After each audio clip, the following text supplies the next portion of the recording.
স্বাগত জানাচ্ছি আপনাদের দুজনকেই রাজনীতির এপিঠ-ওপিঠের আজকের আয়োজনে। আমি আহ, যেটি বলছিলাম, সামনে কি মহাবিপদ, এই শিরোনাম নিয়ে কথা বলতে চাই, কারণ প্রধান উপদেষ্টা তার ভাষণে একটা মহাবিপদের বলেছেন যে সামনে যদি নির্বাচন নিয়ে ঐক্য না থাকে তাহলে মহাবিপদ। আমি সেই প্রসঙ্গে যাবার আগে একটু এই বিষয়টা নিয়ে কথা তুলতে চাই যে নিরাপত্তা, আঞ্চলিক নিরাপত্তা সম্মেলনে যোগ দিতে আম, বাংলাদেশের বাংলাদেশ থেকে যাচ্ছেন খলিলুর রহমান নিরাপত্তা উপদেষ্টা, ভারতের নিরাপত্তা উপদেষ্টা অজিত দোভালের আমন্ত্রণে। আমি ডাক্তার আব্দুল নজর সাহেব আপনার কাছ থেকে শুরু করতে চাই যে বৈঠকটা তো আন্তরিক নিরাপত্তা বৈঠক, কিন্তু এখানে আসলে শেখ হাসিনা কোনো ফ্যাক্টর হবে কিনা আলোচনার বিষয়বস্তু, নিজেদের মধ্যে আলোচনায় আপনার কি বিশ্লেষণ, কি মনে হয়? কারণ 17 তারিখে বা শেখ হাসিনা রায় আছে, যদিও রায়ের পরে এই বৈঠকটা অনুষ্ঠিত হতে যাচ্ছে, কিন্তু একটা মানে আলোচনার বা কোথাও কোনো ফ্যাক্টর হবেন কিনা শেখ হাসিনা? না, এই ধরনের আন্তর্জাতিক নিরাপত্তা সম্মেলনে একজন ব্যক্তি কখনো ফ্যাক্টর হবেন না, কিন্তু যেটা ঘটবে সেটি হচ্ছে যে আঞ্চলিক নিরাপত্তা আসলে এক ধরনের আঞ্চলিক সহযোগিতার মধ্যে দিয়ে তৈরি হয়। ফলে বিগত সরকার যেহেতু 16 বছর ক্ষমতায় ছিলেন, সেই সময় আঞ্চলিক নিরাপত্তা সংক্রান্ত যত চুক্তি, যত সমঝোতা কিংবা অন্যান্য যত ধরনের সহযোগিতা হয়েছে, এই বিষয়গুলি ধারাবাহিকতা কিভাবে রক্ষিত হবে এটা নিয়ে আমার ধারণা যে এক ধরনের প্রশ্ন থাকতে পারে। কেননা পরিবর্তিত পরিস্থিতিতে আহ, বর্তমান যে সরকার, অন্তর্বর্তী সরকার, সেখানে একাধিক ব্যক্তি এবং কিছু রাজনৈতিক দল প্রচুর পরিমাণে আহ, কথা বলেছেন এমন ভাবে যেন আহ, ভারত এবং অন্যান্য কিছু দেশ আমাদের নিরাপত্তা জনিত হুমকি, বরং আঞ্চলিক নিরাপত্তার সহযোগী না। ফলে আমার মনে হয় যে এক ধরনের শীতল একটা সম্পর্ক যেহেতু তৈরি হয়েছে, তাই এই ধরনের একটি আন্তর্জাতিক সম্মেলনে আহ কতটুকু ওয়ার্ম ওয়েলকাম হবে কিংবা কতটুকু উষ্ণ আলোচনা হবে, এই বিষয়গুলি হয়তো একটা চিন্তার বিষয় হতে পারে। আর আরেকটি হচ্ছে যে সম্পর্কে যদি কোনো বরফ থাকে, সেই বরফ গলানোর বিষয়টা আমার কাছে মনে হয়েছে যে আমাদের তরফ থেকে করতে হবে, কেননা সম্পর্কে এক ধরনের উত্তাপ তৈরি করার বিষয়টাও কিন্তু আমরাই করেছি। তাই আমার সেরকম মনে হয় কিছু যে করা হবে বলে আপনার মনে হয়? মানে আপনি বলছেন করতে হবে, করা কি হবে বলে মনে হয়? করার আমার ধারণা হয়তো একটা চেষ্টাও থাকবে, কেননা সামনে যেহেতু নির্বাচন আছে, নির্বাচনের আগে আহ কিছু সমস্যা কিন্তু থাকে। যেমন নির্বাচনের সময় অবৈধ অনুপ্রবেশ বন্ধ করা, সীমান্তে এক্সট্রা নজরদারি রাখা, নির্বাচনের সময়ে আহ সীমান্ত চৌকিগুলিতে অধিকতর নজরদারি করা, পণ্য আমদানি রপ্তানির ক্ষেত্রে বিশেষ লক্ষ্য রাখা যাতে কোনোভাবেই অবৈধ কোনো অস্ত্র কিংবা সরঞ্জাম বাংলাদেশে প্রবেশ না করে নির্বাচনকালীন হুম। সময়ে বা তার আগে। এই বিষয়গুলির ক্ষেত্রে আমার মনে হয় যে সবসময় ভারতের একটা সহযোগিতার প্রয়োজন থাকে, এই জন্য যে আমাদের এখানে অবৈধ অস্ত্র ঢোকার যে রুট, সেটা কিন্তু দুটি দেশ, মিয়ানমার এবং ভারত। এবং ভারতের সঙ্গে আমাদের বৃহৎ সীমান্ত থাকার কারণে এটা অনেক সহজ। বিশেষ করে দেশীয় অস্ত্রশস্ত্র যেগুলো থাকে, আপনি নিশ্চয়ই জানেন যে ভারতে প্রচুর দেশীয় অস্ত্র তৈরি হয়। ভারতে কিন্তু আহ একেবারে আসলের মতো দেশীয় অস্ত্র তৈরি হয়, যেগুলি হয়তো কার্যকারিতা কম কিন্তু যথেষ্ট হুম। লেথাল। ফলে এই জিনিসগুলি যাতে না ঢুকে, এরকম একাধিক চিন্তা ভাবনা আছে। এবং জি, আমার কাছে সেগুলো মনে আলোচ্য হয়েছে যে বিষয়বস্তু হতে শুধু পারে। তাই না, সীমান্তবর্তী যে নির্বাচনী এলাকাগুলি আছে, সেইখানে বিভিন্ন সময় দলগুলি অভিযোগ করে যে ভুয়া ভোটার ঢুকে পড়ে। এরকম নানান আছে, আপনি দেখবেন ইন্ডিয়াও করে এটা, যে আমাদের লোক নাকি গিয়ে সেখানে ভোট দিয়ে দেয়, এইসব বলে। তো এইগুলি যাতে প্রশ্ন না উঠে, এই জন্য আমার মনে হয় যে আলোচনা হবে বা করা উচিত।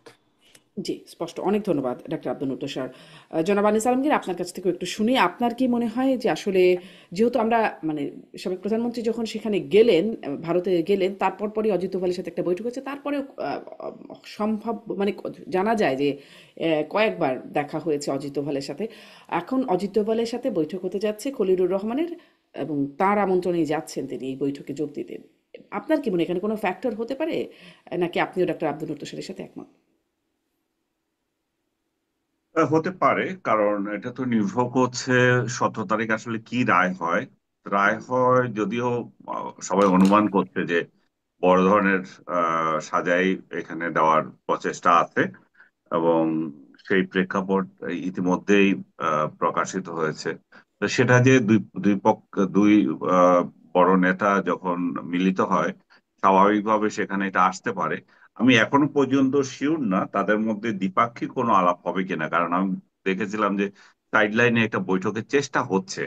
যদি হয় সেখানে আসতে পারে, কিন্তু নিরাপত্তা বিষয়ক যে আঞ্চলিক আহ, আহ, বৈঠক সেখানে হতে যাচ্ছে, সেটা তো সব রাজনৈতিক দলগুলো এই অঞ্চল, সরি, সব দেশগুলো এই অঞ্চলের, ওরা বৈঠক করবে। এবং সেখানে স্বাভাবিকভাবে ভারত তার কনসার্ন যে সমস্ত দেশগুলোর সাথে আছে, যে এইসব বিষয়গুলো নিয়ে তারা উদ্বিগ্ন, সেগুলো নিশ্চয়ই ভারতের পক্ষ থেকে আসবে। বাংলাদেশের তরফ থেকেও একটা, আপনি কয়দিন ধরে একটা খবর দেখছেন যে লালমনিরহাটের পাশে যে ইয়েটা আছে, যে চিকেন নেক বলে যেটা বলা আছে, শিলিগুড়ি সীমান্ত যেটা, সেখান সেখানটা নিয়েও বিরাট একটা ইয়ে হয়েছে আপনার, আহ প্রচার হচ্ছে যে সেখানে বাংলাদেশের আহ বিরাট একটা এলাকা ভারত দখল করে নিয়েছে, এবং সেখানে ভারত তার অস্ত্র শস্ত্র সরঞ্জামাদি বাড়াচ্ছে, জনবল বাড়াচ্ছে, এখানে সেনা জনবল বাড়াচ্ছে। আপনি জানেন যে চিকেন একটা ভারতের জন্য খুব একটা সেন্সিটিভ এলাকা, এবং সেই এলাকা, ও এর মধ্যে বলে রাখে যে যেটা দখল করেছে বলা হচ্ছে সেটা বাংলাদেশের মিডিয়ার তরফ থেকে এটা এটা ভুয়া সংবাদ বলে, মানে সঠিক নয় বলে এটা বলা হুম। হয়েছে। আমি যেটা বলছিলাম যে চিকেন একটা ভারতের জন্য খুব একটা সেন্সিটিভ এলাকা, কারণ তার সেভেন সিস্টারে যাওয়ার জন্য এই ছোট জায়গাটা, এই করিডোরটা খুব ইম্পর্টেন্ট। কারণ এর এক পাশে আছে নেপাল, যেটা করিডোরের পশ্চিম পাশে, আর বাংলাদেশ আছে করিডোরের দক্ষিণ দিকে, আর ভুটান আছে করিডোরের উত্তর দিকে, আর চীন আছে একটুখানি দূরে, এই যে তিব্বত অঞ্চল যেটা ভুটানের ওপারে, উত্তরের উত্তরের দিকে আছে এটা। হুম। তো এই পরিস্থিতিতে, সরি, হ্যাঁ, তো এই জি, আমরা এই কিন্তু শুনছি, জি। হুম। ও আচ্ছা, আমার একটা কল এসেছিল তো, এখানে আমার ডিস্টার্ব হচ্ছিল। তো আমি যেটা বলতে চাচ্ছিলাম যে এই এই করিডোরটা ভারতের জন্য খুব ইম্পর্টেন্ট। এখন ভারত সেখানে যদি নিরাপত্তা সংকট বোধ করে, যেটা সেভেন সিস্টারকে নিয়ে তারা বারবার এই উদ্বেগ প্রকাশ করে আসছিল, বিশেষ করে ডক্টর ইউনূসের সরকার ক্ষমতা আসার পর থেকে।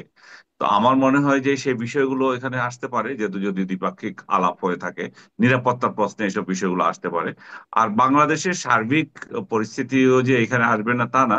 নিরাপত্তা উপদেষ্টার সাথে এই আমাদের খলিলুর রহমানের এর আগে একটা বৈঠক হয়েছিল ইয়েতে, আপনার থাইল্যান্ডে প্রথম হয়েছিল, যখন নিরাপত্তা উপদেষ্টা হন নাই। এরপরে এসে ওনাকে এই পদ দেওয়া হলো, যদিও তার এই বিষয়ে কতটা অভিজ্ঞতা আছে দেশে অনেক সমালোচনার সম্মুখীন হয়েছিল, কারণ পররাষ্ট্র বিষয়ে ওনার সামান্য কিছু অভিজ্ঞতা আছে, যেখানে যেহেতু ইভেন উনি অ্যাম্বাসেডরও ছিলেন না। তো এই পরিস্থিতিতে ওনাকে বিরাট একটা পোস্ট দেওয়া হয়েছে। সেই পোস্টের বিপরীতে তাকে কতটা ইন্ডিয়া মূল্যায়ন করে, এবং কতটা এই মুহূর্তে তিনি বাংলাদেশ কিংবা ওই অঞ্চলের বাংলাদেশ ভারতের নিরাপত্তার জন্য হুমকি হবে না সে বিষয়ে আশ্বাস দিতে পারেন, সে বিষয়গুলোর উপর নির্ভর করছে। ভারতে ইতিমধ্যে কয়েকটা একটা বিস্ফোরণ ঘটেছিল, সেটা আপনি দেখেছেন। হুম। হুম। সেই জায়গায়ও কিন্তু বাংলাদেশের নাম এসেছিল, যে যে পাকিস্তানি গোয়েন্দা, পাকিস্তানি যে জঙ্গি সংগঠনের একটা বড় নেতার নাম উঠে এসেছিল, যে তারা চাচ্ছিল যে বাংলাদেশকে কেন্দ্র করে ভারতের উপর অস্থিতিশীলতা সৃষ্টি করার। সার্বিকভাবে বাংলাদেশকে টার্গেট করে ভারতীয় মিডিয়ায় এক ধরনের বড় ধরনের প্রচারণা আছে, যে ভারত বাংলাদেশের জন্য আগামী দিনে একটা নিরাপত্তা হুমকি হিসাবে দেখা দিচ্ছে। ওই বিষয়গুলো আমার মনে হচ্ছে এখানে উঠে আসতে পারে, অস্বাভাবিক কিছু নয়। জি। আপনি বলছিলেন যে নিরাপত্তা উপদেষ্টার এই পদ দেয়া প্রাসঙ্গিক। তখন মনে পড়ল এটাও একটু জিজ্ঞাসা করে ফেলি একই সাথে যে প্রফেসর আলী রিয়াজকে এখন প্রধান উপদেষ্টার বিশেষ সহকারী উপদেষ্টা পদমর্যায় দেয়া দেয়া হচ্ছে। প্রজ্ঞাপন জারি হয়েছে। আম এটিকে আপনি কিভাবে দেখেন? তিনি তো এখন যদিও প্রবাসী, যুক্তরাষ্ট্রে অবস্থান করছেন। উনার এই বিষয়টা আমি পজিটিভলি দেখি। কারণ হচ্ছে যে উনি যে কাজ করে গিয়েছেন এখানে, ঐকমত্যের নামে অনৈক্য সৃষ্টি করে দিয়ে যে উনি চলে গেছেন, তো এই অনৈক্যের বরফ যে এখন মানে আরো মানে আরো কঠিন হয়ে যাচ্ছে, সেই কঠিনতর অবস্থা থেকে সরানোর জন্য আমি তো এই মুহূর্তে কোনো উপদেষ্টাকে দেখছি না। যেহেতু উনি এই বিষয়টা ডিল করেছেন, হুম। রাজনৈতিক দলগুলোর সঙ্গে ইতিমধ্যে তার একটা কথা বলার সম্পর্ক গড়ে উঠেছে। তো সেদিক থেকে উনি যদি হঠাৎ করে এটা ছেড়ে যান, অসম্পূর্ণ হয়ে থাকে, তো নির্বাচন পর্যন্ত না হোক, আমি মনে করি যে নির্বাচন একটা হিসাব না, হুম। নির্বাচনের সাথে ওনার কোনো সম্পর্ক নেই মনে করেন, কিন্তু এর সাথে তো সম্পর্ক আছে, গণভোট নিয়ে, সংস্কার নিয়ে, এই সমস্ত কথাবার্তায় ওনার অবদান আছে।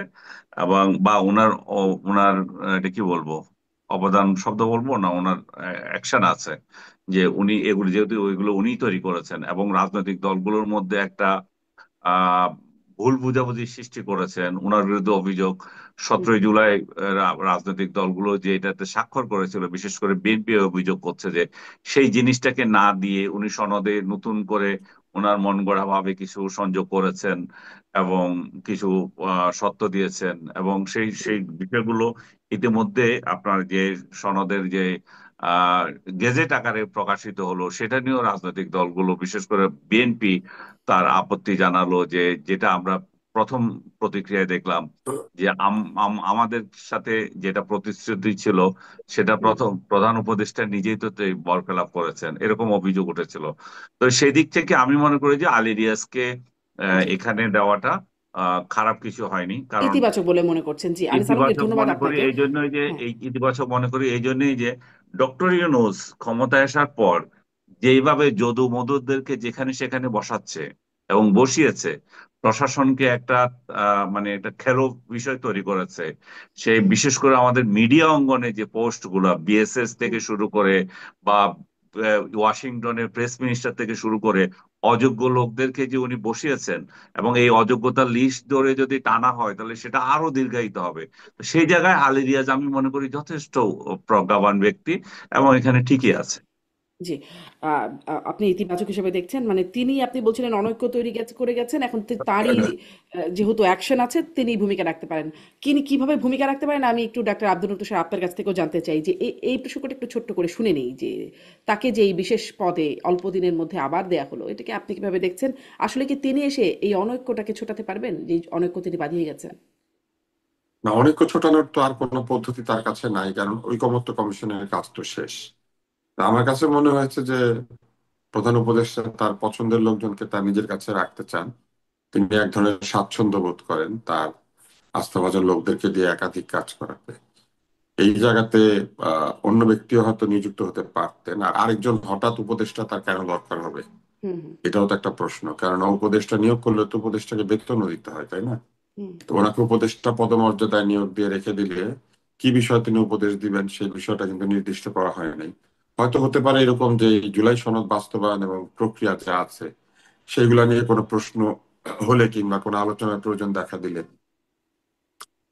হয়তো তিনি সে আলোচনাটা ইনিশিয়েট করবেন, অথবা তিনি সে আলোচনা অংশ নেবেন, অথবা তার কাছে লোকজন জানাতে পারবে। এটা হতে পারে এই কারণে যে এই কমিটির তো প্রধান ছিলেন ডক্টর মোহাম্মদ ইউনূস নিজেই।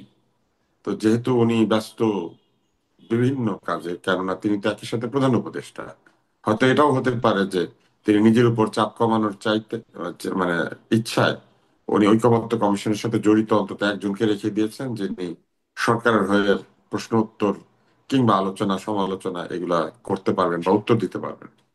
জি, আমি এছাড়া আসলে এই যে, আমি দেখি হ্যাঁ, না কোনো কারণে যে কেন একজন উপদেষ্টা বাড়িয়ে উপদেষ্টার বেতন সুবিধাদি এই আগামী 3 মাসের জন্য দিতে হবে, এই একটাই কারণ হতে পারে। আর যদি অন্য কোনো কারণ থেকে থাকে সেটা আমি আন্দাজ করতে পারছি না। প্রধান উপদেষ্টা বিশেষ সহকারী এরকম পদে মানে আগে ছিলেন মাহফুজ আলমকে আমরা দেখতাম, তিনি ছিলেন, পরে তো তিনিও উপদেষ্টা হলেন। তিনি অবশ্য আজকে দেখলাম বলছেন যে কেন তারা পারলেন না, মানে পারলেন না এরকম একটা জায়গায় তিনি কনক্লুশনে গেছেন। আহ, এখন আসলে বিশেষ সহকারী মনে করতে পারছি না কারা আছেন প্রধান উপদেষ্টা। এখন বিশেষ সহকারী কে আছেন আমার মনে নাই, আমারও নাই। কারণ আচ্ছা, বিশেষ সহকারীদের তো আসলে কোনো কাজ থাকে না। বিশেষ সেটাই, মানে কি সহকারীর কাজ করেন সেটা থাকে না, আমরা বুঝি মানে না। হচ্ছে যে ওনারা স্পেশাল অ্যাসিস্ট্যান্ট, যে কাজ দেওয়া হবে ওনারা সেটাই করবেন। ব্যাপারটা এরকম আর কি, কিন্তু তাদের পদমর্যাদাটা অনেক উপরে থাকে। তো জি, এই যে পদমর্যাদা, উচ্চ পদমর্যাদা দিয়ে রেখে দেওয়ার ব্যাপারটা হচ্ছে বিশেষ সহকারী আসলে অন্তর্বর্তী সরকারের দপ্তরবিহীন মন্ত্রী ধরনের একটা ব্যাপার আর কি, যে আপনার দপ্তর নাই কিন্তু আপনি মন্ত্রীর সব সুবিধাদি পাবেন। উম, তো এইটা জি, কতটুকু যুক্তিসঙ্গত সেই বিবেচনায় না যায়, তবে এটা জি, আমার প্রশ্নটা ধারণা দিয়ে তুললাম একটা কারণ আসলে কারণেই এটা করা নিয়ে অনেক হয়েছে। প্রশ্ন উঠছে। উনি ইলেকশন প্রশ্নগুলো পর্যন্ত নিশ্চয়ই ওনার শুনেছেন। অতি হুম, আস্থাভাজনদেরকে চারপাশে রাখতে চান, সেই জন্য। স্পষ্ট। ডাক্তার আব্দুল নূর তুষার, এই ঐক্য অনৈক্য যেটা তৈরি হলো সেটা নিয়ে আরেকটু কথা বলবো, তবে তার আগে একটু শেখ হাসিনার প্রসঙ্গটা এইভাবে শেষ করি। 17ই নভেম্বর তার রায়ের ঘোষণা, সময় নির্ধারিত আছে। কি হতে পারে বলে মনে হয়? মানে 13 তারিখে একটা পরিস্থিতি আমরা দেখলাম, একটা লকডাউন, সেটা নিয়েও একটু জানতে চাই আপনার কাছে কি মনে হয়, সেই লকডাউনটা কি সফল হলো? সরকার যে প্রতিহত হওয়ার কথা বললো, সরকার কি সফল হলো? কার সফলতা কতটুকু? আর 17ই নভেম্বর সম্পর্কে আপনার পূর্বাভাস। যে কোনো লকডাউন বলেন, হরতাল বলেন, অবরোধ, বয়কট যাই বলেন, এগুলি দুই ভাবে সফল হয়। একটা হচ্ছে আতঙ্কিত করার মাধ্যমে, এবং আতঙ্কিত করার এই প্রক্রিয়াটা হচ্ছে এক ধরনের পিকেটিং, কিংবা এই কিছু পোড়ানো, শব্দ করা, টায়ার পোড়ানো থেকে শুরু করে গাড়ি পোড়ানো, বা কিছু মালামাল, বা অনেক সময় আরো বৃহৎ ক্ষতি করে এক ধরনের হুম, আতঙ্ক ছড়ানো হয়। এইভাবে একটা সফলতা আসে। আর একটা সফলতা আসে জনগণ যদি স্বতঃস্ফূর্ত ভাবে হরতাল বয়কটে অংশ নেয়। হুম, তো গত যে লকডাউনটি আমরা দেখেছি মূলত ফেসবুকের মাধ্যমে জানাজানি হয়েছে। আহ, স্থগিত দল আওয়ামী লীগ তো আর কোথাও জনসভা করে নাই, বা হুম, কোনো দলীয় কর্মসূচির মধ্যে দিয়ে জনগণকে এটা জানায় না। এটা মূলত সোশ্যাল মিডিয়া নির্ভর একটা প্রচারণা থেকে শুরু হয়েছে, এবং কিছু কিছু জায়গায় ঝটিকা মিছিল এরকম হয়েছে, যেটা এরই মধ্যে তারা করেছে। ফলে আমার মনে হয় যে ওইভাবে আতঙ্ক ছড়াতে তারা খুব একটা সক্ষম হয় নাই। কিন্তু তারপরও অনেকাংশে ঢাকা শহরে এবং দেশের বিভিন্ন জায়গাতে গাড়ি ঘোড়া চলে নাই। এর একটা বড় কারণ হচ্ছে আতঙ্ক সরকারই ছড়িয়েছেন এবং আওয়ামী লীগ বিরোধীরা ছড়িয়েছেন। যেভাবে তারা রাস্তায় নেমে এসেছেন, সারাদিন মিছিল করেছেন, আওয়ামী লীগ ঠেকাতে চেয়েছেন, 32 নম্বরের আশেপাশে পাহারা দিয়েছেন, মানে তারা আওয়ামী লীগ ঠেকাও কর্মসূচি পালন করেছেন ওই দিন। তো লাঠি সোটা হাতে যদি কেউ রাস্তায় থাকে, সাধারণত মানুষ তখন ওই রাস্তায় অ্যাভয়েড করে, বা ওই দিন বের হতে চায় না। মূলত এই লকডাউন সফল করেছেন অন্তর্বর্তী সরকার এবং তার মিত্র রাজনৈতিক দলগুলি। কেননা অন্তর্বর্তী সরকার অনেক কথাবার্তা বলেছেন যে এটা ঠেকানো হবে, বা সব ধরনের ব্যবস্থা নেওয়া হয়েছে, চূড়ান্ত নিরাপত্তা আছে, এই ধরনের কথাবার্তা বলেছেন। অন্যদিকে কিছু লোক রাস্তায় প্রচুর হুজ্জত হাঙ্গামা করেছে, মানুষজনকে প্রহার করেছে। আগের সরকারের মতে মানুষের মোবাইল বের করে করে চেক করেছে মোবাইলের মধ্যে কি আছে, কোনো আপত্তিকর ছবি আছে কিনা। আগের সরকার যেমন আপত্তিকর ছবি মনে করতো বেগম খালেদা জিয়ার ছবি, এই সরকার নিশ্চয়ই কার ছবি খুঁজেছে আপনারা বুঝতেই পারছেন। ফলে স্বভাব চরিত্র আইন শৃঙ্খলা রক্ষাকারী বাহিনী বলেন আর সরকার বলেন বদলায় নাই। হুম। হরতাল, তাহলে বয়কট এভাবে কি এগুলা আসলে ডাকে সরকারের আওয়ামী লীগ বিরুদ্ধে। তার গায়ে যে কালিগুলো ছিল আস্তে আস্তে এভাবে কি মুছে ফেলছে, যে যে তার গায়ে যে না, কালি ছিল সেই গালি না, কালী এখন? মোছা এত সহজে সম্ভব না। আওয়ামী লীগ হুম, মনে মনে খুব আশা করে। আওয়ামী লীগ তো খুব আশাবাদী টাইপের দল, মানে অনেক অন্যায় করে তারপরে ভাবে যে লোকে ভুলে যাবে। তো লোকে এত সহজে ভুলে না। আসলে আওয়ামী লীগ বড় বড় রাজনৈতিক ব্লান্ডার করেছে। আমরা শুধু মনে করছি যে আওয়ামী লীগের ভুলগুলা এই 5ই আগস্ট বা জুলাই মাসের, জুলাই থেকে 5ই আগস্ট পর্যন্ত কয়েক মাসের ভুল, ব্যাপারটা তা নয়। আওয়ামী লীগ মোটা দাগে বৃহৎ বৃহৎ যেসব ভুল করেছে সেটার কালমিনেশন, বা সেটার একটা ফলাফল হচ্ছে এই আন্দোলন। ফলে আওয়ামী লীগ যদি মনে করে এই 16 বছরে তৈরি করা বিরাট অনাস্থা, মানুষের মনে ক্ষোভ, হতাশা, অনেক মানুষের অপ্রাপ্তি, এমনকি দলের অভ্যন্তরে চরম অনৈক্য, এবং দলের ভেতরে ত্যাগী নেতাকর্মীদেরকে মূল্যায়ন না করে সুবিধাবাদী কাউয়াদেরকে, ওবায়দুল কাদেরের ভাষায়, মূল্যায়ন করা, এরকম অসংখ্য আওয়ামী লীগের ভুল। এবং সেই সব ভুলের মোচন এরকম একটা লকডাউন টকডাউন দিয়ে সম্ভব হবে না। আওয়ামী লীগের অত্যন্ত গভীরভাবে তাদের দল নিয়ে চিন্তা ভাবনা করা হুম, উচিত, তাদের ভুল ত্রুটি বিচার বিশ্লেষণ করা উচিত। তারা যেভাবে ব্যক্তি নির্ভর হয়ে গিয়েছেন, হুম। যেভাবে একটু ব্যক্তির এখানেও কথায় একটু উঠেন প্রশ্ন করি বসেন। ডাক্তার আব্দুল তুষার, এই যে ভুল ত্রুটি বিচার বিশ্লেষণ করা উচিত বলছিলেন না আপনি, আমরা তো শুরু থেকেই দেখছিলাম যে, এবং এটা নিয়ে দেশে আলোচনাও ছিল যে এত কিছু করার পরে তাদের মধ্যে কোনো অনুশোচনা নাই, কিন্তু সম্প্রতি আহ, শেখ হাসিনা যে সাক্ষাৎকারগুলো দিচ্ছেন সেখানে তিনি কিন্তু আলটিমেট লিডারশিপ রেসপন্সিবিলিটি সেটাকে স্বীকার করছেন। মর্নিং চায়না পোস্ট সম্ভবত সেই পত্রিকায় তিনি বলছেন যে তার প্রশাসনের মানে অপ্রয়োজনীয় রক্তপাতের কারণে তিনি অনুশোচিত, রিগ্রেট, মানে এই রিগ্রেট শব্দটা, রিগ্রেট করেন তিনি, এরকম এই শব্দটা ব্যবহার করা হচ্ছে। না, দেখেন, এটা আসলে আপনি কিভাবে অনুশোচনা, দেখছেন? অনুশোচনা হচ্ছে রিপেন্টেন্স, রিগ্রেট ঠিক অনুশোচনা না। হ্যাঁ। ফলে আপনি যদি বলেন যে প্রকৃত অনুশোচনা, সেই অনুশোচনার ছাপ খুব একটা কারোর মধ্যেই দেখা যাচ্ছে না। কারণ অনুশোচনা করতে গেলে প্রথমে ভুলগুলার কথা বলতে হবে, যে তারা কি কি ভুল করেছেন, এবং তারপরে কোন কোন ভুলের জন্য তারা অনুশোচনা করেন, কোন কোন ভুলের পেছনে যৌক্তিক কারণ আছে, কোন কোন ভুল তারা না বুঝে করেছেন। মানে এই কথাগুলি নিশ্চিতভাবে মানুষকে বলতে হবে। এরকম ধোয়া ধোয়া কথাবার্তা বললে আসলে সেটা অনুশোচনা হয় না। জি, আপনার আর স্পষ্ট। আলটিমেট লিডারশিপ রেসপন্সিবিলিটি, এইটা যে বলা, এটাও এক ধরনের পেঁচানো কথাবার্তা বলা। কারণ আমরা দেখেছি আওয়ামী লীগ স্লোগান দিত যে কারো হাতে দেশ থাকলে পথ হারাবে না বাংলাদেশ। তাহলে এই আলটিমেট লিডারশিপ রেসপন্সিবিলিটি না, সকল কাজের রেসপন্সিবিলিটি নিয়ে এখন একতান্ত্রিক একটি শাসন ব্যবস্থা তৈরি করার পরে যা কিছু ঘটবে, কেউ চাক বা না চাক, তার দায় দায়িত্ব তো একনায়কের ঘাড়েই যাবে। এবং দেশে যে একনায়কতন্ত্র ছিল, এইটা তো আওয়ামী লীগের আমলে সোহেল তাজ একবার লিখে দিয়েছিলেন যে একনায়কের কি কি ক্রাইটেরিয়া থাকে এবং কাকে একনায়কতান্ত্রিক সরকার বলে। আপনি যদি ওই স্টেটাসটা বের করে বা তার লেখাটা বের করে দেখেন, তাহলে দেখবেন যে সকল কাউন্টে আওয়ামী লীগ একটা একনায়কতান্ত্রিক স্বৈরাচারী দলে পরিণত হয়েছিল। একটি গণতান্ত্রিক দল যে কিনা সবসময় নির্বাচন করেছে ঠিক মতো, যে কিনা চেষ্টা করেছে মানুষের কাছে থাকার জন্য, সেই দলটা ক্ষমতায় বসে 16 বছরে এইভাবে গণতন্ত্রহীন, সিদ্ধান্তহীন, মানুষের সাথে সম্পর্কহীন, ত্যাগী নেতাকর্মীদের মূল্যায়নহীন, টাকার বিনিময়ে পদ পদবি বিক্রি করা, টাকার বিনিময়ে সিদ্ধান্ত বদলানো, টাকাওয়ালা লোকদের সাথে ডিনার করা, লাঞ্চ করা, টাকাওয়ালা লোকদেরকে সাথে নিয়ে দেশ বিদেশ ভ্রমণ করা, এইগুলিতে যখন লিপ্ত হয়ে গিয়েছিল, কয়টা অনুশোচনা আসলে।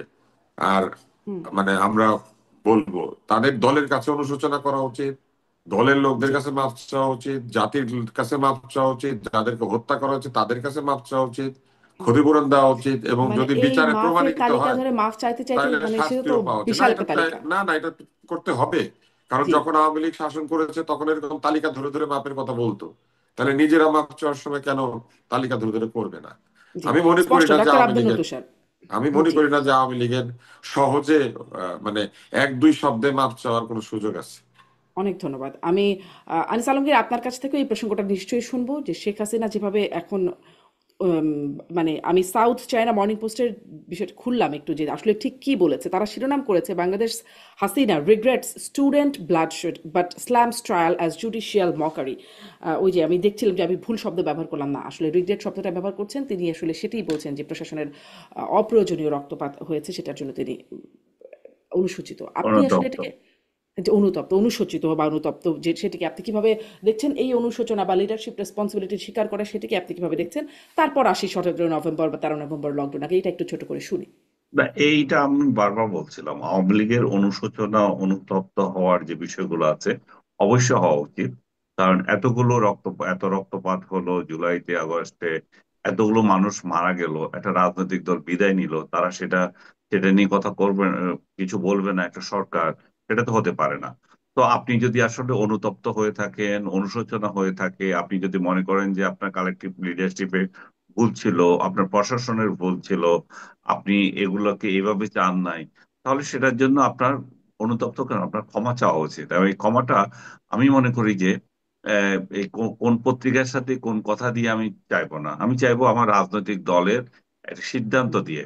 এটা তারা যেহেতু এখনো কোনো দলটাকে কমিটি বিলুপ্ত করে নাই, তো যেহেতু কমিটি বিলুপ্ত করে নাই, তাহলে কমিটি দিয়ে সেটা চাইতে পারে যে তাদের তাদের রাজনৈতিক কার্যক্রম এখন যেভাবে চলছে সেভাবে করতে পারে। তারা, তাদের ফ্যাক্ট তো আছে, তাদের কমিটি তো এখন এক্সিস্ট করছে।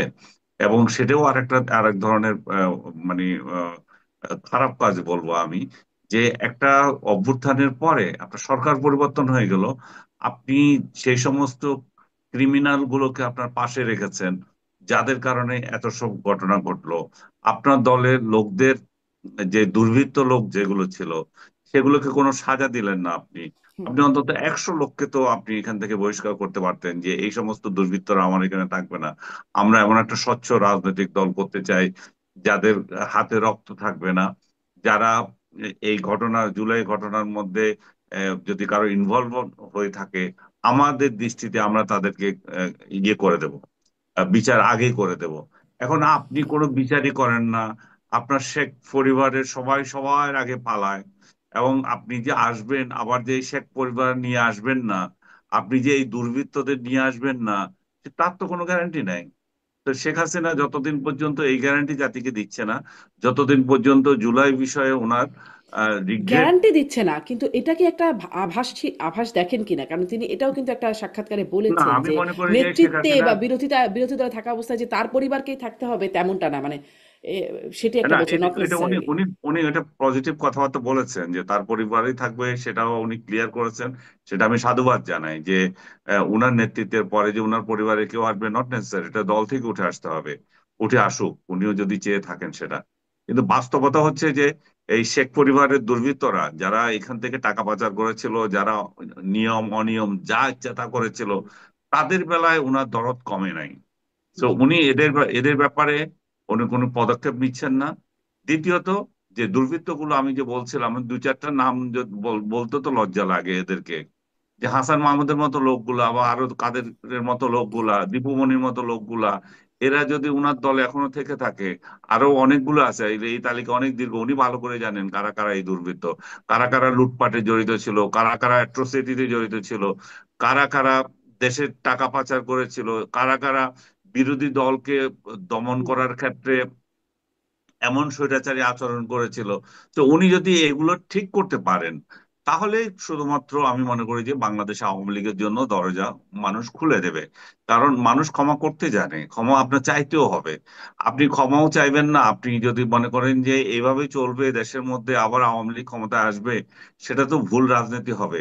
এবং জি, শেখ হাসিনার আরেকটা বড় বিষয় হচ্ছে যে শেখ হাসিনাকে তৃণমূল পর্যায়ে বাংলাদেশে তার দলের লোকেরা চাচ্ছে, এটাতে কোনো সন্দেহ নাই। এবং তাকে একটা ঐক্যের প্রতীক হিসাবে মনে করে তারা। এগুলো সবই তার দলের জন্য পজিটিভ দিক। কিন্তু উনি সেটা কিভাবে ব্যবহার করছেন, উনি কি দুর্বৃত্তদের যিনি যতদিন সাজা দেবেন না, ততদিন তো এটা এটা নিয়ে তার দলের লোকেরও খুশি হবে না। কারণ জি, উনার পরাজয় মানে হচ্ছে যে এ তার পুরো দলেরই পরাজয়, পুরো কর্মী নেতা সবারই পরাজয়, সবারই পলায়ন করা। ওনার পরাজয় মানে হচ্ছে বাংলাদেশের মুক্তিযুদ্ধের পক্ষের শক্তির পলায়ন করা, বাংলাদেশের মুক্তিযুদ্ধের পক্ষের শক্তির পরাজয়। তারা আজকে কথা বলতে পারে না, তাদেরকে আজকে মুক্তিযুদ্ধের পক্ষে কথা বলতে গেলে তাদেরকে শাসায়, তাদেরকে আওয়ামী ট্যাগ কেন দিয়ে দেয়। মুক্তিযুদ্ধের পক্ষে কি আর কোনো শক্তি নাই, মানে সব শক্তি শুধু তার দলেই আছে বা তার পক্ষেই আছে? হ্যাঁ, এটা আমরা আগে মনে করতাম যে বাংলাদেশে আওয়ামী লীগ বাংলাদেশে মুক্তিযুদ্ধের চেতনা বিক্রি করে খাচ্ছে, এবং তারাই শুধুমাত্র মুক্তিযুদ্ধকে নিয়ে ধারণ করে এ ধরনের যে কথাবার্তা বলে, এগুলো খুব খুব এক ধরনের চেতনা ব্যবসা। কিন্তু সত্যিকার অর্থে 5 আগস্টের পরে আবার এটাও প্রমাণিত হয়েছে, আসলে শুধু এরা যদি ব্যবসা যদিও করে থাকে, সেটা তো এখন প্রমাণিত যে আর মুক্তিযুদ্ধের পক্ষে তো অন্য কেউ নাই। মুক্তিযুদ্ধের পক্ষে যদি কেউ থাকতো, স্বাধীনতা হুম, যুদ্ধের স্মৃতিগুলো যে এভাবে নষ্ট হচ্ছে, এবং হুম, 32 নম্বর সহ মুক্তিযুদ্ধের স্মৃতি বিজড়িত জায়গাগুলো যে ধ্বংস করা হলো, বাংলাদেশের জি, প্রতিনিয়ত মানে এখানে সেখানে মুক্তিযুদ্ধের যত চিহ্ন আছে এগুলোকে যে ধ্বংস করা হচ্ছে, ইনক্লুডিং আপনার মনে করেন সেই বিজয় আহ, সরণিতে বঙ্গবন্ধুর সেই বিশাল আকার মূর্তি সহ সারা দেশের মূর্তির কি হয়েছে না হয়েছে, এই যে প্রতীকী ভাবে বলেন বা যেভাবে বলেন, মুজিব হুম, নামটা মুছে দেওয়ার প্রচেষ্টা যেভাবে বাংলাদেশ থেকে চলছে, তো সেখানে শুধুমাত্র মুজিবকে আওয়ামী লীগের নেতা হিসেবে কল্পনা করছি কেন আমরা, বা মুক্তিযুদ্ধকে আওয়ামী লীগের ভাবছি কেন? সেই জায়গায় তো অন্য রাজনৈতিক দলগুলো এর কোনো প্রতিবাদ করেনি, বিশেষ জি, করে বিএনপি সহ, এবং আমাদের প্রগতিশীল যে সমস্ত রাজনৈতিক দলগুলো আছে, তারা তো এটা নিয়ে কিছু বলেনি। তাতে করে আওয়ামী লীগ আরো বড় গলায় বলতে পারছে যে হ্যাঁ, আমরাই তো মুক্তিযুদ্ধের ধারক বাহক, এবং এবং তারা প্রমাণ দিচ্ছে যে তারাই শুধুমাত্র ছিল এবং জি, তারা সোল এজেন্ট হিসেবে ছিল। জি, তো আপনার বক্তব্য স্পষ্ট। আনিস আলমগীর, আমি এইটা নিয়ে, এই প্রসঙ্গটা নিয়ে যদি ছোট্ট করে কিছু যুক্ত করতে চান, ডাক্তার আব্দুল লতিফ স্যার, আমার মূল প্রশ্ন আসলে 17 নভেম্বরকে ঘিরে, যে কি হতে পারে, কি পূর্বাভাস মনে হয়? কি হতে পারে এটা বলা খুবই কঠিন, কেননা রায়ও আমরা জানি না, আর আওয়ামী লীগের কর্মসূচি কি সেটাও আমরা জানি না। আর রায় কি আইন ধারণা সং করতে পারেন? মানে আমাদের দেশের হয় না যে রায় না, আমরা আমি বেশিরভাগ ধারণা সময় করতে আগেই আসলে ধারণা আমি করে ফেলি। আসলে ধারণা করতে পারি না এই জন্য যে আওয়ামী লীগের সাংগঠনিক শক্তি সম্পর্কে আসলে এখন আর বাংলাদেশের মানুষের কোনো শ্রদ্ধা নাই, কোনো শ্রদ্ধা অবশিষ্ট নাই। আঞ্চলিক ভাবে আওয়ামী লীগের কিছু পাওয়ার হাউস আছে যেখানে হয়তো আওয়ামী লীগের লোকজন বেশ হইচই করে, কিন্তু সারা বাংলাদেশে আওয়ামী লীগের যে শক্তি, সেই শক্তি নিয়ে মানুষের অনাস্থা আছে।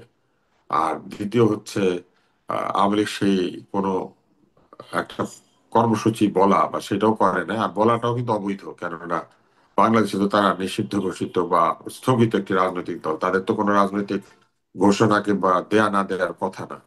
আর রায় কি হবে এটা তো আমরা একটা আন্দাজ করতে পারি, কেননা হুম, আহ ডেফিনেটলি রায় তার জন্য খুব একটা ইতিবাচক রায় হবে না। ফলে কি ঘটবে এটা আসলে আমাদের জানার জন্য 17 তারিখ পর্যন্ত অপেক্ষা করতে হবে। তবে আমি যেটা বুঝি যে মুক্তিযুদ্ধের পক্ষের শক্তি আওয়ামী লীগ একমাত্র নয়, এখানে কমিউনিস্ট পার্টি সহ আরো অনেক দল আছে, কিন্তু মেজরিটির শক্তি বলেন বা আহ, দলীয় শক্তি বলেন, এইসব ক্ষেত্রে ওই দলগুলি অনেক ছোট বলে তারা সেরকম ইম্প্যাক্ট ক্রিয়েট করতে পারে না। কিন্তু আওয়ামী লীগ এই মুক্তিযুদ্ধের শক্তি এই কথা বলে বলে মুক্তিযুদ্ধের বিরাট ক্ষতি সাধন করেছে, কারণ মুক্তিযুদ্ধকে তারা দলীয় প্রপার্টিতে পরিণত করেছে এবং মুক্তিযুদ্ধের নেতৃবৃন্দকেও তারা দলীয় প্রপার্টিতে পরিণত করেছে। তারা মুক্তিযুদ্ধকে সার্বজনীন না করে এটা আওয়ামী লীগের সম্পত্তি হিসেবে ব্যবহার করেছে, এবং এটা করার ফলে জনগণের একটা বিরাট অংশ মনে করেছে যে এটা মূলত আওয়ামী লীগের যুদ্ধ, এবং এই ব্যাপারটাকে তারা স্থাপন করার চেষ্টা করেছে। আপনি যদি তাদের কোনো বক্তৃতা, কোনো লেখা, কোনো কিছু দেখেন, তাহলে দেখবেন সেখানে অন্য কোনো দলের কোনো হুম, নেতা নেত্রী কারো কোনো কৃতিত্বের স্বীকারোক্তি নাই, তাদের কারো কোনো অবদানের কথা বলা নাই। 47 থেকে 71 পর্যন্ত বাংলাদেশের যে রাজনৈতিক ঘটনা প্রবাহ, সেখানে এমনকি আওয়ামী লীগেরও একাধিক নেতা রয়েছে যাদের কোনো শব্দ বা নাম তারা রাখেন নাই। তো এই জিনিসগুলি কিন্তু আসলে একটা আহ, এক ধরনের প্রশ্ন তোলে, মানে প্রশ্ন ওঠে কিন্তু। এবং মুক্তিযুদ্ধ সংগঠনের ক্ষেত্রে যে বিভিন্ন ছোট ছোট কিছু ককাসের মতো তৈরি হয়েছিল, সেইগুলিকে তারা কখনো বৃহৎ ইতিহাসে সম্মানিত করার চেষ্টাও করেন নাই। আহ আহ, বিভিন্ন নেতার নাম আপনারা দেখবেন ইতিহাসের মধ্যে কিন্তু এসেছে। হ্যাঁ, সেই নেতাদেরকে, এমনকি তারা আওয়ামী লীগ সমর্থক হলেও তাদেরকে তারা ইতিহাসে কোনো মহিমান্বিত করেন নাই। সবকিছুকে একটি পরিবারের সম্পত্তি বানিয়ে হুম, ফেলেছেন, এবং যা কিছু ঘটেছে যেন একটি পরিবার থেকেই ঘটেছে, এবং বাকি যারা ছিল তারা সেই পরিবারের বন্ধু, এরকম একটা ব্যাপার। মানে আমি এবং আমরা আমরা আমরা মিলে এটা করেছি, আমি আর আমার বন্ধুরা। এই যে কাণ্ডটা করতে গিয়ে তারা এখন যেটা করেছেন সেটা হলো, আমাদের মধ্যে এক ধরনের ধারণা জন্মেছে যে ওনারাই মনে হয় মুক্তিযুদ্ধকে প্রোটেক্ট করেন। আসলে ওনারা মুক্তিযুদ্ধকে প্রোটেক্ট করেন না, মুক্তিযুদ্ধকে প্রোটেকশনের নাম দিয়ে তারা মুক্তিযুদ্ধকে খাঁচাবন্দি করে শেষ পর্যন্ত যখন পালিয়ে গিয়েছেন তখন মুক্তিযুদ্ধকে ক্ষতিগ্রস্ত করেছে। জি। আর ওই যে আপনি বলছিলেন যে রায় কি হবে সেটা নিয়ে আন্দাজ করতে পারেন, সেটা ইতিবাচক হবে না, রায়ের পর পরিস্থিতি কেমন হবে সেটি কি আন্দাজ করতে পারেন? রায় আসলে আন্দাজ করা যায় না, রায় আমরা কি করে আন্দাজ করবো, কেননা রায় তো আসলে বিচারকদের বিষয়, এবং রায় আন্দাজ করাটা সঠিকও না, এটা সঠিক প্রক্রিয়া না। আগে থেকে রায় বলা কিংবা আগে থেকে রায় নিয়ে চিন্তা ভাবনা করা, তবে নিশ্চয়ই কঠোর দণ্ড হবে, এটা তো ভাবার কোনো হুম, কারণ নাই হুম, যে এই আদালত, যে আদালত বিচার করছে তার প্রতি কোনো কারণে সফট হবে, এটা তো ভাবার কথা না। এবং এই এইটি তো, এই যে বিচারটা যে হচ্ছে এত দ্রুত সময়ে বিচার করে রায় দিয়ে দেওয়া হচ্ছে, এটাও তো একটা চাপ ছিল তো এই আদালতের উপরে যে আহ, প্রতীকী বিচার বা কিছু কিছু হুম। মানুষের বিচার সম্পন্ন করতে হবে। তো মামলা তো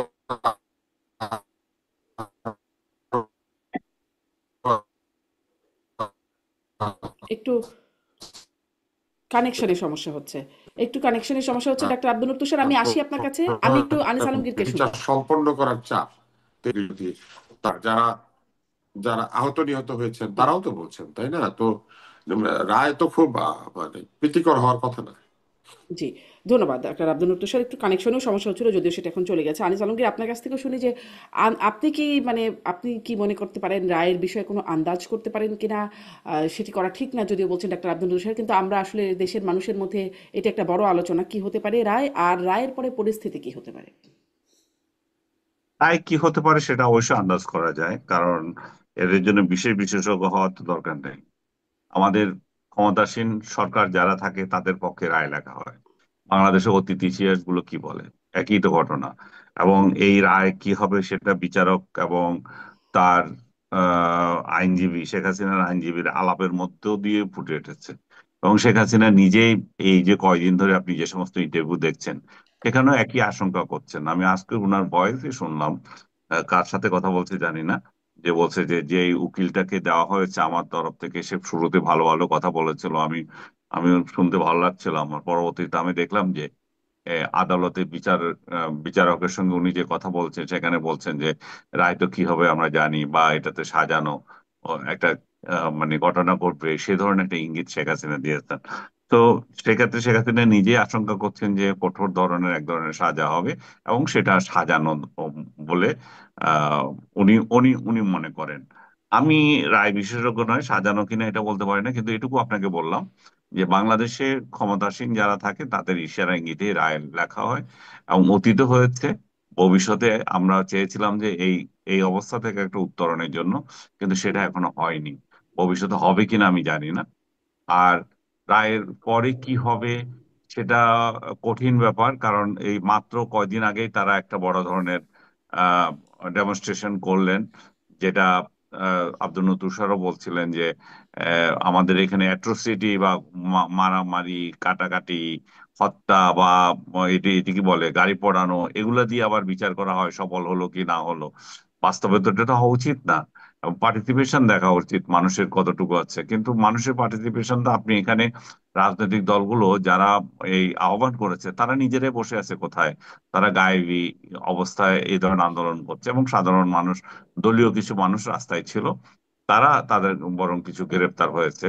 তবে সাধারণ মানুষের পার্টিসিপেশন যদি বলেন, এটা মাস ধরনের ছিল না, এটা ছিল এক ধরনের হুম, ভীতিকর পরিস্থিতি তৈরির ফসল। আপনি এই যে কে আপনার গাড়ি ভাঙবে, আপনি কেন রাস্তায় নামবেন, বা আজকে গাড়ি নাই আমি কিভাবে অফিস যাব, এইরকম পরিস্থিতিতে হয় নাই। এখন 16, 17 আবার 2 দিন ডেকেছে। 17 তারিখ হয়তো বিশেষ কিছু ঘটবে বলে সবাই আশঙ্কা করছে। তো কি ধরনের ঘটতে পারে আমরা কেউ জানি না, তবে আওয়ামী লীগ যে ধরনের একটা রাজনৈতিক দল, তাদের যে শক্তিমত্তা আছে, তারা সেটা তো প্রদর্শন করার চেষ্টা করবে। এবং অতীতের হুম, তাদের অতীত বিশ্লেষণ করলে আমরা দেখতে পাই যে তারা এই ধরনের ধ্বংসাত্মক কর্মসূচিতে কোনো অংশে পিছিয়ে থাকে না। তারা এক ধরনের হুম। ইয়েতে আছে তারা, এবং এটা মানে তারা আমাদের যখন জন্য, মানে ঢাকাবাসীর জন্য অন্তত বা দেশবাসীর জন্য শঙ্কিত হবার মতো কারণ, অস্বস্তিতে এটা থাকবার হচ্ছে মতো সারা কারণ আছে। দেশে দেখেছে, কিন্তু ঢাকা শহরের জন্য বিশেষ হওয়ার কারণ আছে। কারণ হুম, রাজধানীতেই তো সব টার্গেট করা হয়, রাজধানীতেই আন্দোলন সফল হলে সারা দেশে সফল। হুম, রাজধানী আক্রান্ত হয়েছিল বলেই তো শেখ হাসিনা নিজের সরকারের পতন হয়েছিল। রাজধানী আক্রান্ত হয়েছিল, এরশাদও পতন হয়েছিল, খালেদা জিয়ারও পতন হয়েছিল। তো রাজধানীকে কেন্দ্র করে সবকিছু যখন ঘটে, রাজধানীর যদি গোলযোগ হয় সেটা রাজধানী হুম। কেন্দ্রিকই হবে, আমরা আশঙ্কা করতে পারি। জি, আনিস আলমগীর, ধন্যবাদ। ওই যে মানে পূর্বাভাস সাথে 13 তারিখ নিয়েও যে কথা বলছিলাম, সেটিতে আমি একটু ডাক্তার আব্দুল নূর আপনার কাছ থেকে এটি একটু জিজ্ঞাসা করতে চাই যে সরকারি লকডাউন সফল করে দিয়েছে একরকম আলোচনা হচ্ছিল, বলছিলেন আপনারা যে ভয়ভীতি সৃষ্টি করা, রাস্তায় লাঠিয়াল বাহিনী বা সরকার এবং আওয়ামী বিরোধী যারা, তারাই।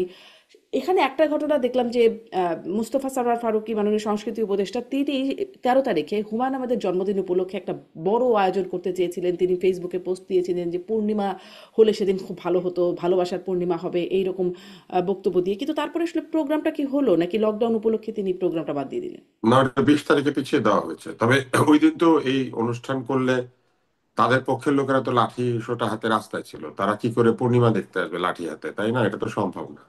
আর ওই দিন যদি, এটাও আশা করার কোনো উপায় নাই যে আওয়ামী লীগের মধ্যে যারা হুমায়ুনের ভক্ত আছেন তারা আসবেন এই উৎসবে। ফলে ওই দিন আসলে উৎসব সফল করার কোনো অবস্থা ছিল না।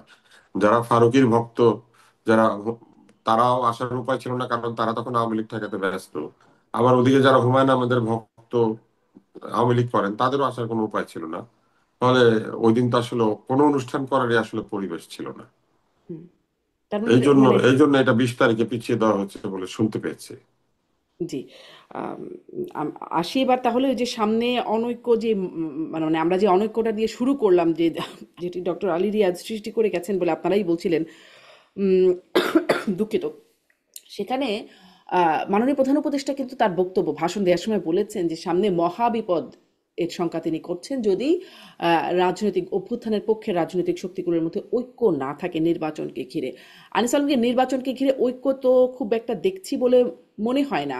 জামাত ইসলাম আঙ্গুল বাঁকা করার হুমকি দিয়েছে। জামাতের আমির তো বলেই রেখেছেন যে 26-এ কোনো নির্বাচন হবে না যদি না জুলাই সনদ ইস্যুতে গণভোট নির্বাচনের আগেই সেটি হতে হবে, তাছাড়া 26-এ কোনো নির্বাচনের সম্ভাবনা নাই।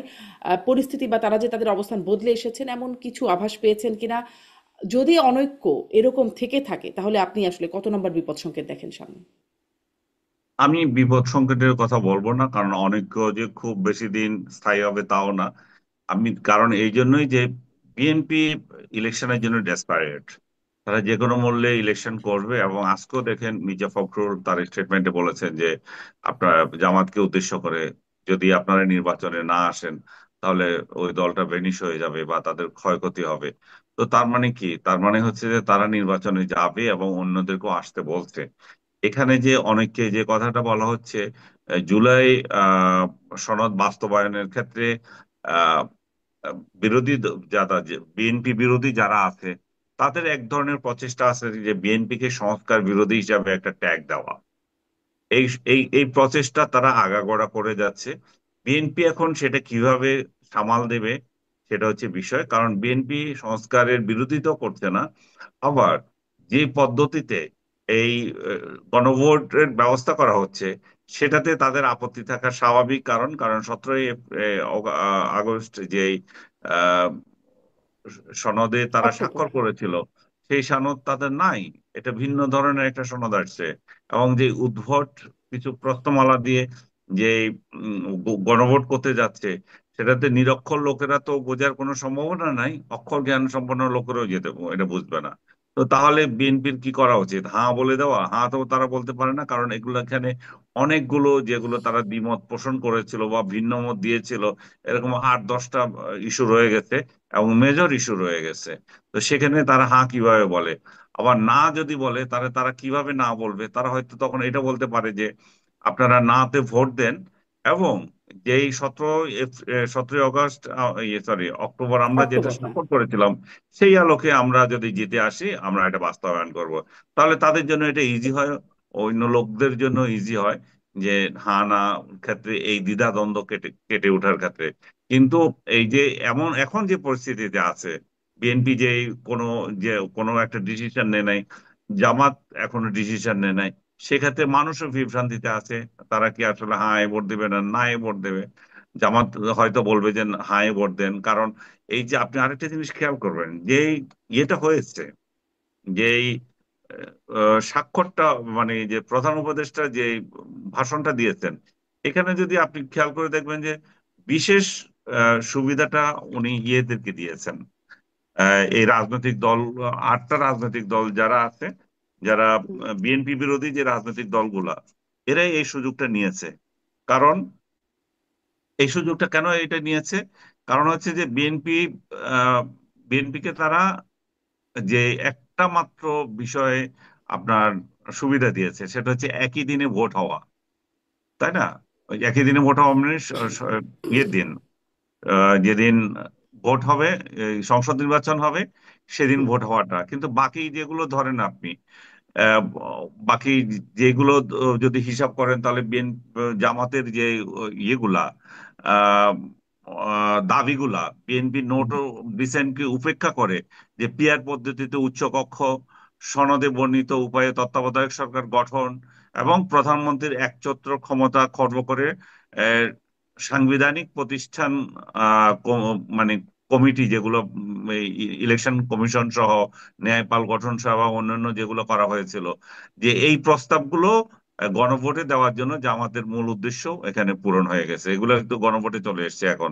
তাহলে বিএনপি যেভাবে বলেছিল যে নোট অফ ডিসেন্ট দিয়ে, সেটা আর হুম, থাকছে না। এখন এগুলো যদি বাস্তবায়িত হয়, তাহলে বিরোধী দলে যারা থাকবে তাদেরই কণ্ঠ এখন সোচ্চার হবে। এবং তারা সেই তুলনায় আমি মনে করি যে যে 8 দল বিএনপির তুলনায় হুম, মানে এগিয়ে এসেছে, এগিয়ে আছে, এবং তাদের দাবিগুলো পূরণ হয়েছে। আর বিএনপি যদি আহ, না ভোটের পক্ষে প্রচার চালায়, তাহলে আমি যেটা আগে বলছিলাম, তাদেরকে সংস্কার বিরোধী হিসাবে ট্যাগ দিতে পারে। এখন বিএনপি আসলে কোন দিকে যাবে, কিভাবে হুম, এটার না ভোট এবং হ্যাঁ ভোটের এই বিষয়টা সমাধান করবে, আমি এখনো পর্যন্ত তাদের কাছ থেকে কোনো আভাস পাচ্ছি না। কিন্তু জি। এটুকু আভাস আনিস পাচ্ছি যে আলমগীর তারা একটা আভাস নির্বাচনের কিন্তু, ব্যাপারে বদ্ধপরিকর, নির্বাচনে তারা যাবেই। জি, স্পষ্ট। অনেক ধন্যবাদ আনিস আলমগীর। একটা আভাস কিন্তু পাওয়া যাচ্ছে যে আমি ডাক্তার আব্দুল তুষারকেও এই বিষয়টা জিজ্ঞাসা করতে চাই যে বিএনপি মহাসচিব মির্জা ফখরুল ইসলাম আলমগীর একটা সম্প্রতি একটা আলোচনায় বলেছেন, মানুষ গণভোট বোঝে না, জুলাই সনদ বোঝে না, মানুষ বোঝে নির্বাচন। আর হুম। জয়নাল আবদিন ফারুক, সাবেক চিফ হুইপ বিএনপির এবং বিএনপি চেয়ারপারসন উপদেষ্টা, তিনি কিন্তু গণভোটের নায়ের পক্ষে, না ভোট দেবার জন্য তিনি তিনি ইতিমধ্যেই বলেছেন। আসলে কি মনে হচ্ছে কিন্তু ডাক্তার আব্দুল দলগত তুষার? সিদ্ধান্ত তো আসতে হবে, উনি পার্সোনালি বলে তো হবে না। হ্যাঁ, হ্যাঁ, সেটাই আরকি। আ এর আগে মানে এই ভাষণের আগে বিএনপির একটা না ক্যাম্পেইনও ছিল সামাজিক যোগাযোগ মাধ্যমে। সব হুম। মিলেই আমি আসলে জিজ্ঞাসা করতে চাই, ডাক্তার আব্দুল তুষার কি মনে হয় বিএনপি আসলে আ ঠিক কি করবে? কি প্রচারণা করতে পারে বলে মনে হয়?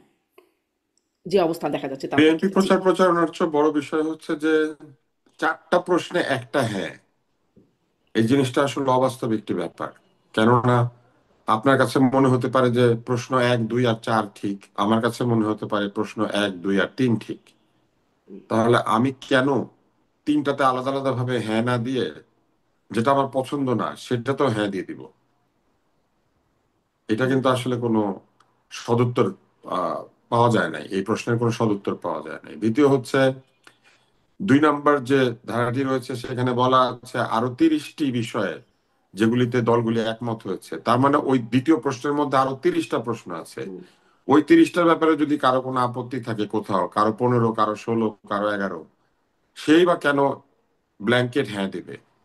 তার মানে জনগণকে তার মতামত হ্যাঁ দেওয়া অথবা না দেওয়ার জন্য বাধ্য করা হচ্ছে। কারো যদি দুইটা না মনে হয়, তারপরও সে না দিতে চাইলে 4টাকে না দিতে হবে। আবার কারো যদি দুইটা হ্যাঁ মনে হয়, সে হ্যাঁ দিতে চাইলে 4টাকে হ্যাঁ দিতে হবে।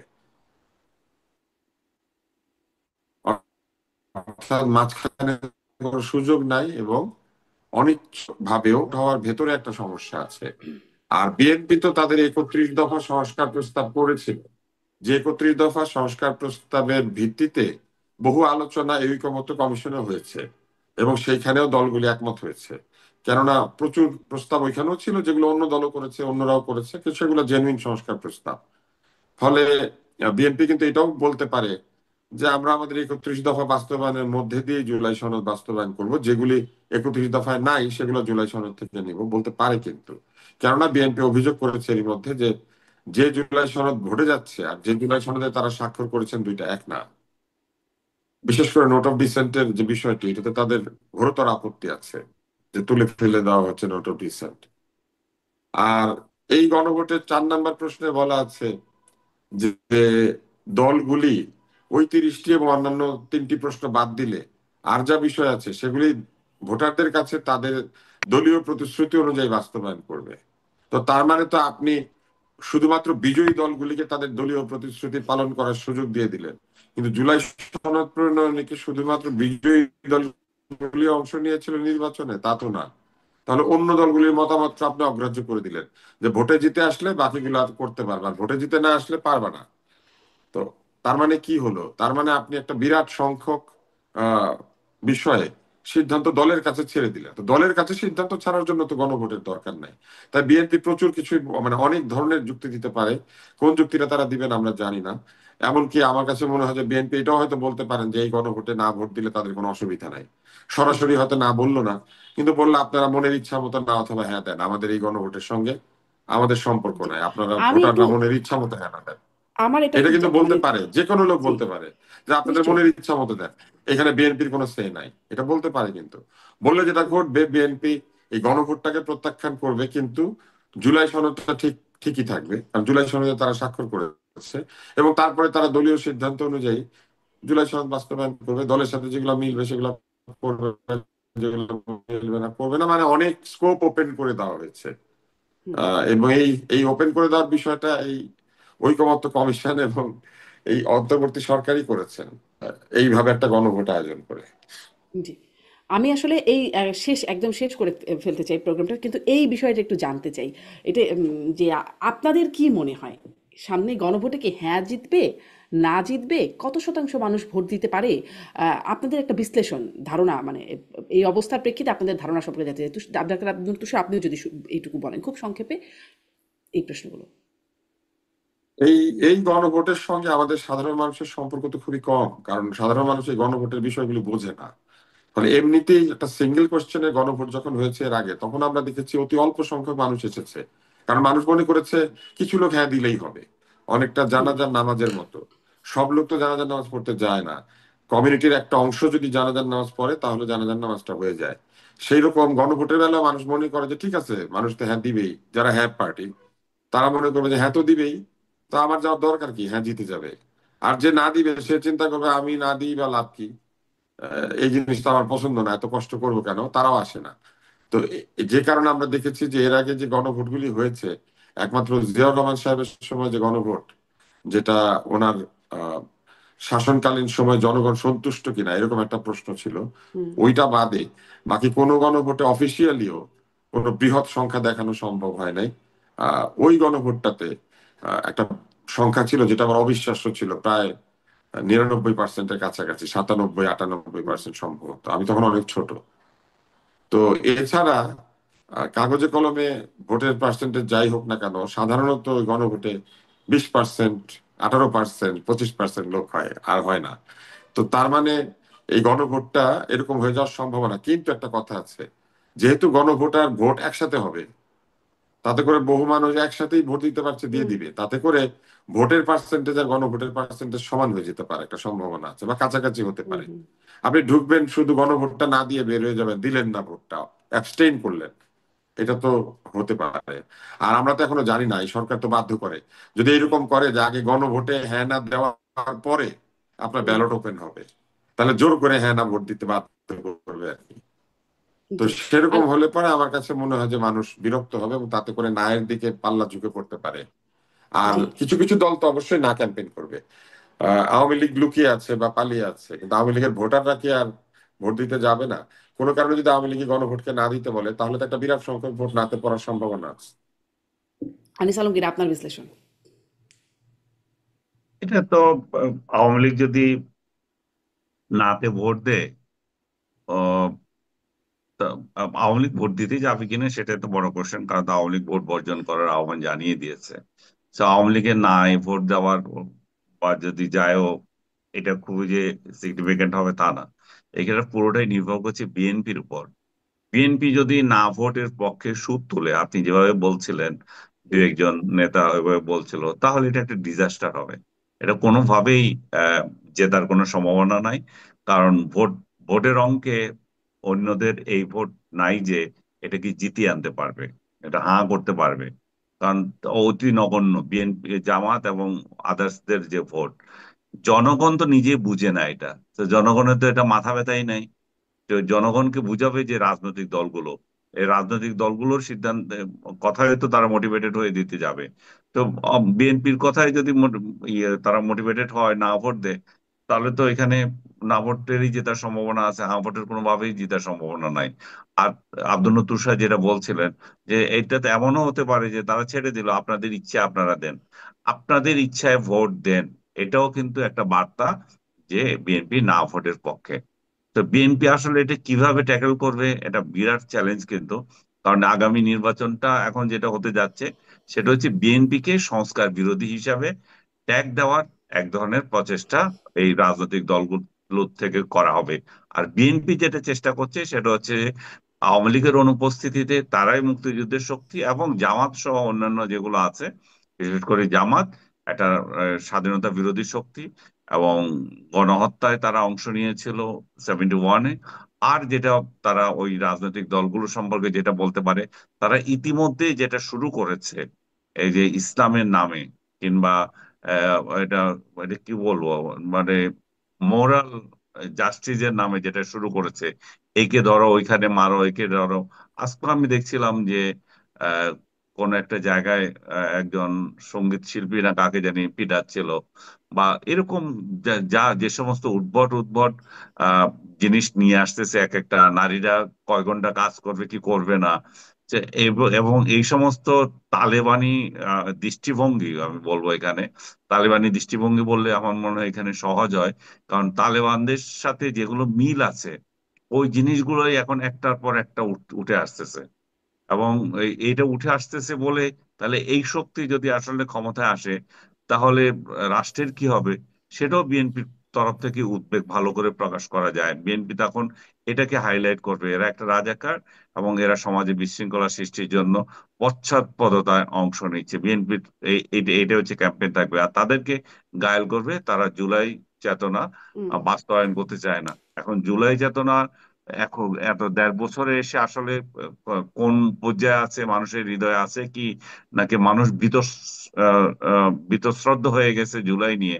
কারণ জুলাইয়ের সঙ্গে যারা জড়িত ছিল, তাদের কর্মকাণ্ড তো খুব সুখকর বলে মানুষ নিতে পারছে না। এমন কোন ইনস্টেন্স তারা দেখাই নাই যে জুলাই যোদ্ধাদেরকে মানুষ শ্রদ্ধা করবে, কিংবা এই জুলাইয়ের চেতনা নিয়ে যে সরকার চলতেছে, এই সরকারের এমন কোনো কাজ তারা দেখে নেই যে এই সরকারকে মাথা তুলে নেওয়ার জন্য তারা এরকম আরেকটা সরকার চাইবে জুলাই চেতনায় সমৃদ্ধ। সবগুলো মানে ক্রিটিক্যাল হয়ে আছে। তা আমার হুম আমার নিজের ব্যক্তিগতভাবে যেটা আমি আবারও বলতে চাই, সেটা হচ্ছে বিএনপি যদি না এর পক্ষে যায়, এই ভোট কোনোভাবেই জেতার সম্ভাবনা নাই। বিএনপি জি। এই ভোটকে হাঁ করতে হলে বিএনপি কে জোরে সোরে হাঁ এর পক্ষে ক্যাম্পেইন করতে হবে। জি, আনিস আদারওয়াইজ আলমগীর, বিএনপি ধন্যবাদ। যদি দেখা নাও যাক বলে, আসলে। হুম নাও বিএনপি যদি নাও বলে এবং চুপ করে থাকে, কোনোভাবে এই এই এই ভোটে জিতবে না। অনেক ধন্যবাদ জনাব আনিস আলমগীর। দেখা যাক সামনে আসলে কি হয়। বিএনপির অবস্থান আসলে দলীয়ভাবে তো স্পষ্ট হয় নাই, কিন্তু বিভিন্ন জায়গা থেকে ছাড়া ছাড়া ভাবে কিছু